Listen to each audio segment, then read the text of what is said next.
السلام علیکم ورحمۃ اللہ وبرکاتہ احمدہ و نصلی علی رسولہ الکریم۔ جمال القرآن میں ہم چوتھا لمحہ پڑھ رہے تھے۔ ہم نے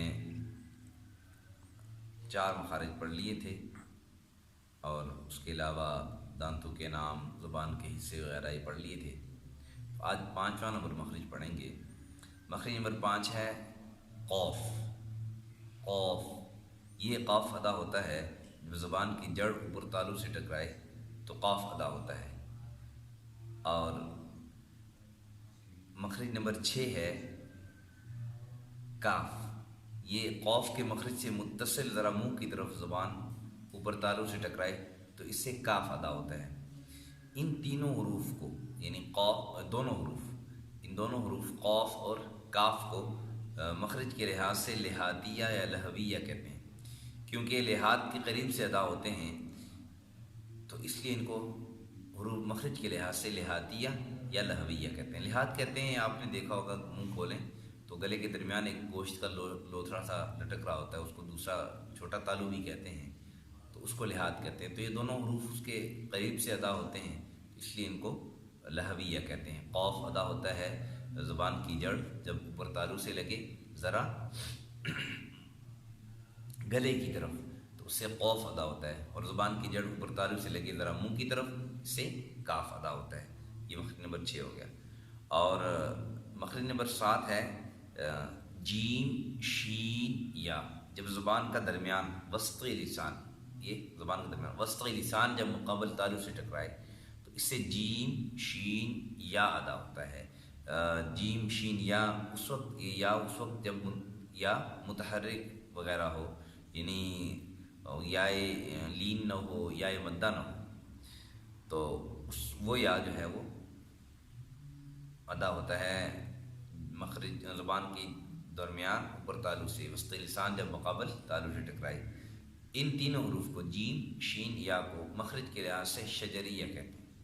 شجر زبان کی درمیان کو کہتے ہیں شجر اللسان یا شجرۃ الفم، یعنی منہ کا خالی حصہ، کیونکہ منہ بند ہونے کے وقت بھی یعنی منہ کا جو حصہ خالی رہتا ہے اس سے یہ جیم شین یا ادا ہوتے ہیں، تو مخرج کے لحاظ سے ان کو شجریہ کہتے ہیں۔ زبان کی درمیان اوپر تالو سے جب ٹکرائے سے 3 حروف ادا ہوتے ہیں، جیم شین یا۔ مخرج نمبر 8 ہے واد۔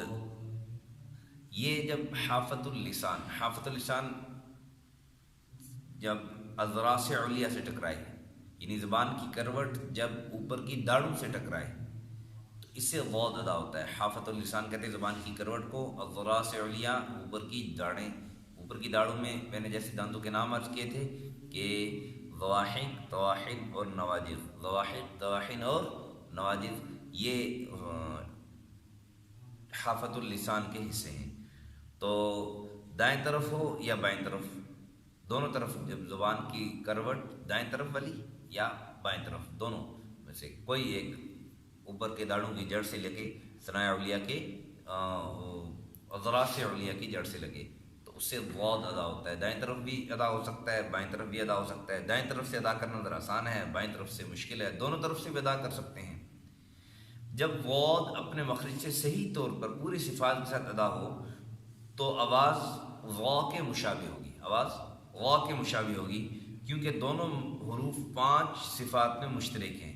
اگر غود کی ادا کرتے وقت زبان کی نوک ثناء علیہ کی جڑ سے ٹکرائے تو یہ موٹا دال ادا ہوگا، جو بالکل غلط ہے۔ یہ جو ہے نا زبان کی نوک، یہ والا حصہ اگر ہم اکثر جو ہمارے بھائی پڑھتے ہیں، قرآن پڑھتے ہیں، تو یہ زبان کی نوک سامنے دانتوں سے لگاتے ہیں ثناء علیہ سے، یہ ٹھیک نہیں ہے۔ غود ادا کرتے وقت حافۃ اللسان کو اذراس علیا سے لگانا ہے، یعنی زبان کی کروٹ کو اوپر کی داڑوں کی جڑ سے لگانا ہے، دائیں طرف یا بائیں طرف۔ غود کو حافیہ بھی کہتے ہیں، اس لیے حافۃ اللسان سے ادا ہوتا ہے۔ پھر اگلا مخرج ہے مخرج نمبر 9۔ مخرج نمبر 9 ہے لام۔ مخرج نمبر 9 کیا ہے؟ لام۔ جب طرف اللسان مع ادنی حافہ، طرف اللسان یعنی زبان کا کنارہ، ادنی حافہ یعنی حافۃ اللسان کا پہلا حصہ، جب ثنایا رباعی انیاب اوپر والے دانتوں کے ساتھ ثنایا علیا، رباعی علیا، انیاب علیا اور ضواحک علیا، یعنی ثنایا، رباعی اور انیاب جو اوپر والے دانت ہیں ان کی جڑوں سے ٹکرائے تو اس سے لام ادا ہوتا ہے، خواہ دائیں طرف ہو یا بائیں طرف، دونوں طرف سے ایک ساتھ کرنا بھی ٹھیک ہے، لیکن دائیں طرف سے ادا کرنا ہی آسان ہے۔ پھر مخرج نمبر 10 ہے نون، جب طرف اللسان، زبان کا کنارہ جب ثنایا، رباعی اور انیاب اوپر والے ثنایا علیا، رباعی علیا، انیاب علیا ان کی جڑوں سے ٹکرائے تو اس سے نون ادا ہوتا ہے۔ اور مخرج نمبر 11 ہے را، جب طرف اللسان مع ظہر اللسان، طرف اللسان مع ظہر اللسان یعنی زبان کا کنارہ اور زبان کی پشت، زبان کا کنارہ اور زبان کی پشت، یہ دونوں جو ہے یہ ثنایا اور رباعی کی جڑ سے ٹکرائے، ثنایا رباعی کے اوپر والے دانتوں، ثنایا اور رباعی کی جڑ سے ٹکرائے تو اس سے ادا ہوتا ہے را۔ را میں انیاب کو دخل نہیں، البتہ پشت زبان کو دخل ہے۔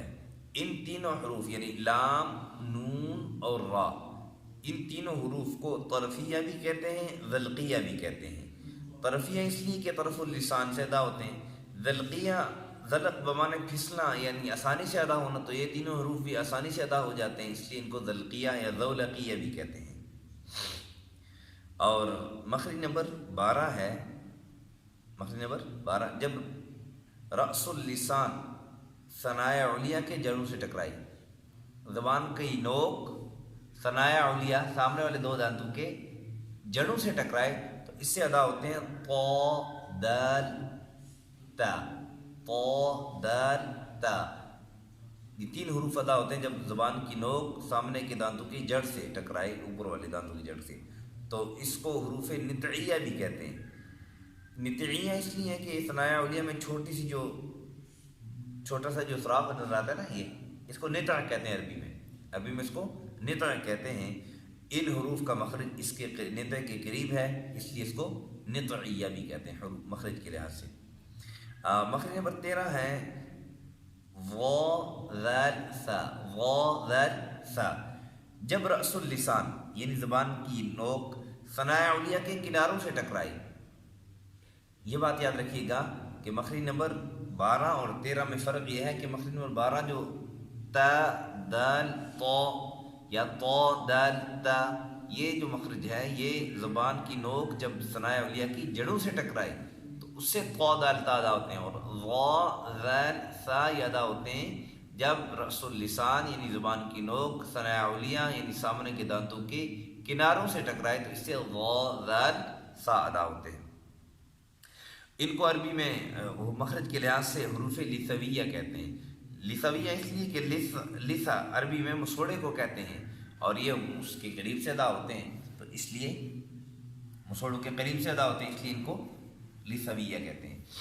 مخرج نمبر 14 ہے، مخرج نمبر 14 سین صاد زا یا زا سین صاد، یہ جب رأس اللسان ثنایا سفلا کے کناروں سے مع اتصال ثنایا علیا کے کنارے، یعنی رأس اللسان زبان کی نوک اوپر والے دو دانتوں کے کناروں سے بھی نیچے والے دو دانتوں کے کناروں سے بھی ٹکرائے تو اس سے ادا ہوتا ہے زا سین صاد یا صاد زا سین، جس طرح بھی کہیں تین حروف ہیں، صاد زا سین، یہ تین حروف سے ادا ہوتے ہیں۔ ان تین حروف کو حروف صفیریہ بھی کہتے ہیں اور حروف اصلیہ بھی کہتے ہیں۔ صفیریہ اس لیے کہ ان کو ادا کرتے وقت آگے صفات میں ہم پڑھیں گے 5ویں لمحے میں کہ ان کے ادا کرتے وقت ان کے یعنی ان کی صفات میں شامل ہے کہ سیٹی کی آواز آئے گی، صاد ز سین۔ اور اصلیہ اس لیے کہ زبان کی جو نوک ہے رأس اللسان، اس کو اصالت اللسان بھی کہتے ہیں، تو یہ وہاں سے ادا ہوتے ہیں تو اس لیے ان کو اصلیہ بھی کہتے ہیں۔ اس کے بعد مخرج نمبر 15 ہے، یہاں تک مخرج نمبر 14 تک مخارج تھے، وہ مخارج 10 مخارج تھے جن سے 18 حروف ادا ہوتے ہیں، جن کا تعلق ہم نے شروع میں پڑھا تھا کہ اصول مخارج 3 ہیں، حلق، لسان، شفتین، تو حلق کے 3 مخرج تھے اور لسان کے 10 مخارج، حلق کے 3 مخرج تھے، اس سے 6 حروف ادا ہو رہے تھے. لسان کے 10 مخارج تھے، اس سے 18 حروف ادا ہوئے ہیں. اب اس کے بعد شفتین ہیں، شفتین کے 2 مخرج ہیں اور اس سے 4 حروف ادا ہو رہے ہیں، 4 حروف اس سے ادا ہو رہے ہیں. تو مخرج نمبر 15 ہے شفتین کے بارے میں. تیسرا اصول جو ہے کہ مخرج نمبر 15 ہے فا.